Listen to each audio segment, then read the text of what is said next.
Hey everyone, it's Nicholas from Good Luck High Five, back today with another game to review. This time we're having a look at James A. Wilson's Everdell from Starling Games. It's a worker placement and tableau / engine builder set in the forest for 1 to 4 players. For those of you who watched our Root review, you may have noticed that I have a little bit of a penchant for games taking place in the woods. You're not wrong. You often need to go into the woods to get the thing that makes it worth the journeying, and Starling has a pedigree of quality tabletop experiences. Starling Games is a relatively new imprint from the folks who used to be called Games Salute, and if you've been following my reviews for any length of time, you'll know that I'm continually impressed with their offerings. Does Everdell hold up to the hype, or will it fade away into the shadows of the autumn leaves? Let's open it up and find out. I'll note right off the bat that Starling has sent me the collector's edition for review, and this copy features a foil and glossy slipcase featuring a lot of Andrew Bosley's incredible artwork. For those of you who've played Mission Red Planet and Citadels, you're already familiar with his style, and he's punched it up quite a bit for Everdell. The box cover alone is just gorgeous. Inside, we will find the rule book replete with more of Bosley's art, as well as some nice letters from each of the forest dwellers doing some really nice lifting here as flavor text. Quickly to note, the back of this rulebook has an index for each of the cards in the game, a great addition for clarifying rule interactions when cards don't have the space on them to go into a lot of detail. I always appreciate that, no matter the game. Next inside the box is the cardboard Evertree. As you'll see in a moment, this construction serves as a play space in the game, but the box can't hold it fully built. It's technically optional, but not having a more user-friendly way of assembling it than these slide in and out slots is a huge bummer for me. As I've played this 3 times already, and already the cardboard is starting to fray a little bit. If there's anything I've learned from the wise teachings of Christian Slater and Samantha Mathis, it's that trees feel pain, and so do I. The game board is next, and I'll show you more detail what that looks like when we get inside the actual game. But once we've gotten past that, we have the molded box insert featuring the Starling Games bird imprint right in the very center. The cards stack nicely in their compartments, featuring plenty of space for sleeves. Thank you. These smaller cards are the forest cards and special events, only a few of which are used in every game and go on the board in the Evertree, giving you some variety in playthroughs. The varied resources all have their own bags, with the collector's edition featuring the nice metal coins as opposed to the base game's punch-out cardboard. The collector's edition also has wooden occupied tokens. And now we'll go straight to the game's heart. The workers. We have squirrels, rabbits, turtles, and hedgehogs, as well as a small bag of rats, which are featured in solo play. We'll set up the game, and I'll show you exactly how Everdell works.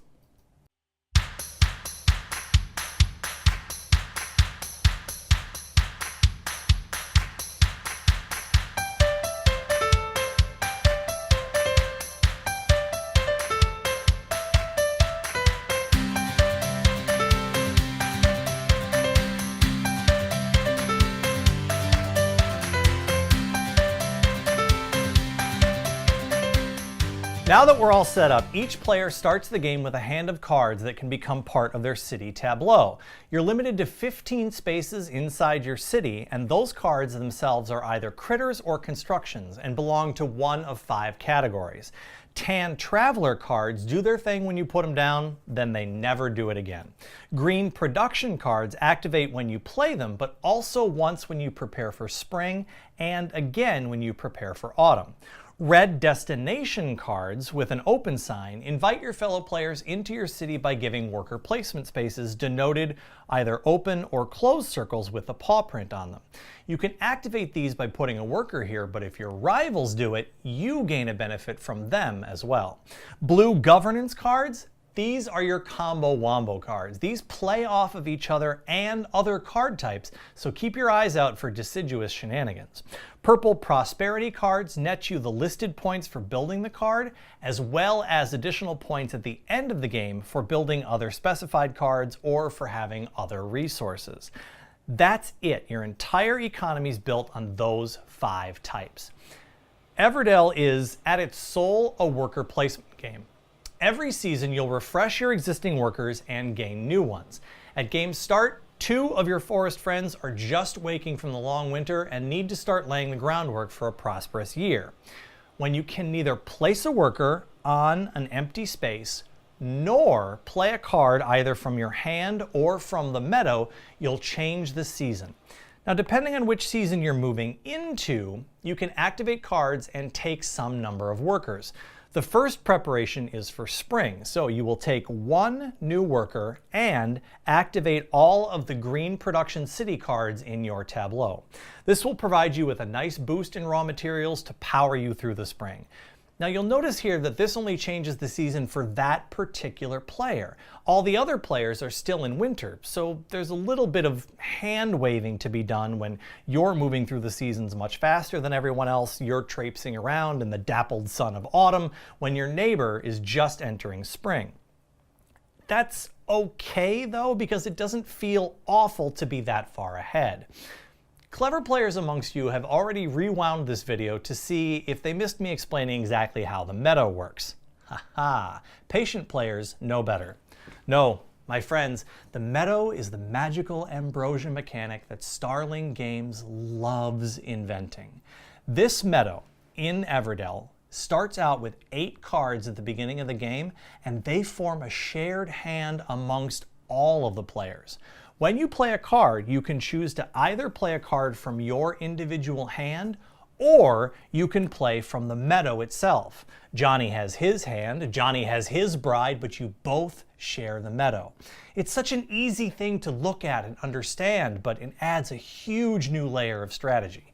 Spend an action playing a card from the meadow, and it's immediately replaced with another, maybe even better card for Johnny, who still lets his mother run his life. All right, enough Moonstruck references.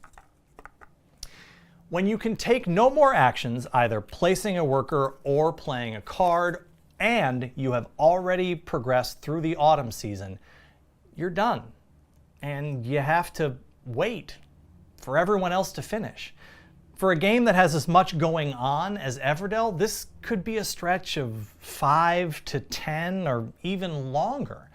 You can't even count your points yet because other players may send their workers into your city, giving you benefits or resources you can no longer use, but that might impact your point totals. I'm a little hesitant to call that a negative because your game is technically over. You're just like waiting for it to be really over. It's a weird limbo space to be in for sure, but is it bad? What's not to like about Everdell? The pieces, especially the logs, needed just a little bit more thinking. The Evertree itself, while admittedly incredibly gorgeous, will not stand up to multiple assemblies, which is an absolute Greek tragedy. It's such a catching piece and something no other game has that I'll be sad to lose it even if it isn't strictly necessary. The other option is to assemble it one last time and glue it together and then store it somewhere, I guess. Starling's heard some of this feedback a little too late. The newer pieces coming out are just now logs that are actually 3 of these stuck together, so they won't roll around quite so badly. There's also an option to buy a wooden Evertree, though it still needs to be assembled and taken down every time. The entire board is gorgeous, but a little busy, and brand new players can get lost in all the options. Here I'm going to demur a little bit more. Depending on the forest cards that are out, some of them are strictly better than the standard spaces that everyone has the option to choose from in every game, presenting a false option of choice. Also, the engine building here is pretty heavily dependent on what you have access to. New players won't know that they can use card X to play into card Y, which then combos with card Z. So if you own this game already and you love it and you try teaching it to new people, you have to throttle yourself back a little bit, which never feels fun. Our first learning game of this felt a lot like being thrown into the deep end of a lake with all the resource needs and no real idea of what's good to work for. You have to play through a couple games to see the majority of the cards, to know what you can do before what you know what you should do. There's plenty to love about Everdell, though. The 3D Evertree is gorgeous, and while not strictly necessary, it certainly gives the play space an amazing canopy to play from. The physical feel of the resources are also wonderful. Gary's berries here have an almost too real squish to them, though they and the wood logs are going to roll away a lot more than you'd like. The gameplay is good, though. It's incredibly tight, and you'll only start with 2 workers. Getting more requires moving to the next season, so your decisions have to be spot on. The art and the overall table feel belies some pretty cutthroat strategy, and taking and holding spaces on the board, forcing your opponents to go otherwheres and find other things to do while your space is full, feels really, really mean, but in the best way possible. It's hard to avoid comparisons between Everdell and that other woodland board game we've already covered this year. Despite the fact that that one's a war game and this one's worker placement, both do an incredible job with theme, and both have really interesting decisions lurking beneath their admittedly adorable exteriors. Everdell also has a river-themed expansion called Pearlbrook that just successfully funded on Kickstarter, so that'll be on its way very soon. And hopefully you'll hear about it from us later on down the line. You can grab the Everdell base game right now from your friendly local game shop, and remember, help control the game population, always sleeve your cards. I'm Captain N, the Game Master. Until next week, good luck, high five.